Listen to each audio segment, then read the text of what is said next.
લઈને આવી છે તો આપણે સૌ એને સાંભળવાનો પ્રયત્ન કરશું. બધા ધ્યાનથી સાંભળશે. અહીં ઉપસ્થિત આદરણીય મહેમાનો, વડીલો અને મારા વાલા મિત્રોને શ્રી માધાપર પંચાયતી પ્રાથમિક કન્યા શાળાની દીકરી રાઠોડ કૃષ્ણના જય માતાજી, જય શ્રી કૃષ્ણ. હું ધોરણ 1 માં અભ્યાસ કરું છું. સૌથી પહેલા તો તમને બધાને મારા આવનાર પ્રજાસત્તાક દિવસની શુભેચ્છા. આજે મારે વાત કરવી છે કે એક એવા વિષય ઉપર કે ઘણા લોકો તેમનો સદુપયોગ કરે છે અને ઘણા લોકો તેમનો દુરુપયોગ કરે છે. જે સદુપયોગ કરે છે તેમને મારા વંદન અને જે દુરુપયોગ કરે છે તેમને મારા અભિનંદન. મારા વિષયનું નામ છે કે मोबाइल आशीर्वाद के अभिशाप.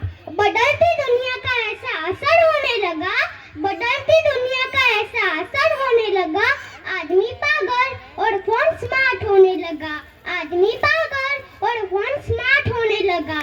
તમે ફોનનો ભરપૂર ઉપયોગ કરો, તમે લેપટોપનો ભરપૂર ઉપયોગ કરો, તમે આઈપેડનો ભરપૂર ઉપયોગ કરો અને તમે તેમાં અભ્યાસનો પણ ભરપૂર ઉપયોગ કરો. પણ યાદ રાખજો, તે આપણી સેવા માટે છે. મોરારી બાપુને કોઈ પૂછે છે કે મોબાઈલ આપણી માટે આશીર્વાદ છે કે અભિશાપ, ત્યારે મોરારી બાપુ સરસ જવાબ આપે છે. જો તેમનો વિવેકપૂર્ણ ઉપયોગ કરવામાં આવે તો એ આશીર્વાદ છે અને જો તેમનો દુરુપયોગ કરવામાં આવે તો એ અભિશાપ છે.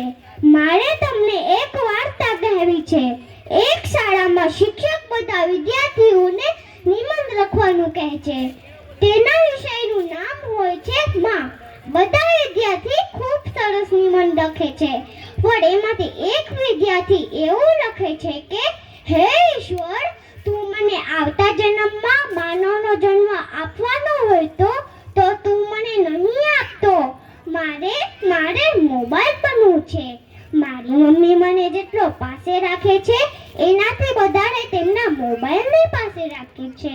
અને જો તું મને માનવનો જ જન્મ આપવાનો હોય તો તું મને ઓફલાઈન મમ્મી આપજે, જે તે મારી સાથે રમે, મારા અને પપ્પા માટે ઘરમાં ગરમ નાસ્તો બનાવે. મને એવી ઓફલાઈન મમ્મી જોઈએ છે. लोग पहले सैलरी छुपाते थे, लोग पहले सैलरी छुपाते थे, फिर ज्वेलरी छुपाते थे, फिर ज्वेलरी छुपाते थे और अब तो गैलरी छुपाते हैं. આપણે મોબાઈલથી ઘણી બધી સુવિધાઓ ઓછા સમયમાં મેળવી શકીએ છીએ. અને મિત્રો, આપણે પણ મોબાઈલમાં સારા વિડીયો જોઈને તેમાંથી પ્રેરણા પણ લઈ શકીએ છીએ. અને મિત્રો, આપણે પણ મોબાઈલમાં ફેસબુક અને સોશિયલ મીડિયાના માધ્યમથી તેમાં સારા વિડીયો બનાવીને લોકોને સંદેશો પણ આપી શકીએ છીએ. પણ આપણે મોબાઈલની એટલી લત લાગી છે કે આપણે મોબાઈલ વિના એક ક્ષણ પણ રહી નથી શકતા. આપણે આપણા મા બાપને મૂકીને, બાળકોને મૂકીને, પત્નીને મૂકીને વિદેશ તો રહી શકીએ છીએ, પણ મોબાઈલ વિના નથી રહી શકતા.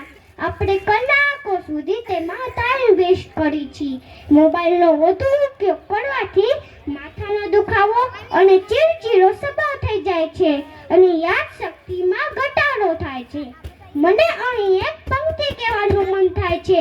કોલગેટને પહેલા ફેસબુકને રોજ ચાખે, કોલગેટને પહેલા ફેસબુકને રોજ ચાખે, લાઈક અને કમેન્ટનો ચોખ્ખો હિસાબ રાખે, લાઈક અને કમેન્ટનો ચોખ્ખો હિસાબ રાખે. હું થોડાક દિવસ પહેલા હોસ્પિટલ ગઈ હતી. ત્યાં મેં જોયું કે મારી સામે એક નાનું બાળક ખૂબ જ રોતું હતું. એમના મમ્મી ફોનમાં એટલા વ્યસ્ત હતા કે એક હાથે મોબાઈલ અને બીજા હાથે તેમના બાળકને ચૂપ કરાવતા હતા. પણ મિત્રો, આ સમયે બાળકને જરૂર હોય છે પ્રેમની, ના કે મોબાઈલની. અંતે હું તમારા બધા માટે આભાર માનું છું. તમે મને ધ્યાનથી સાંભળી અને આ સ્ટેજ ઉપર બોલવાનો મોકો મળ્યો. અને હું પ્રમુખ શ્રીનો પણ આભાર માનું છું, એને મને આ સ્ટેજ ઉપર બોલવાનો મોકો આપ્યો. Thank you. જય હિન્દ. વંદે માતરમ. ભારત માતા કી જય.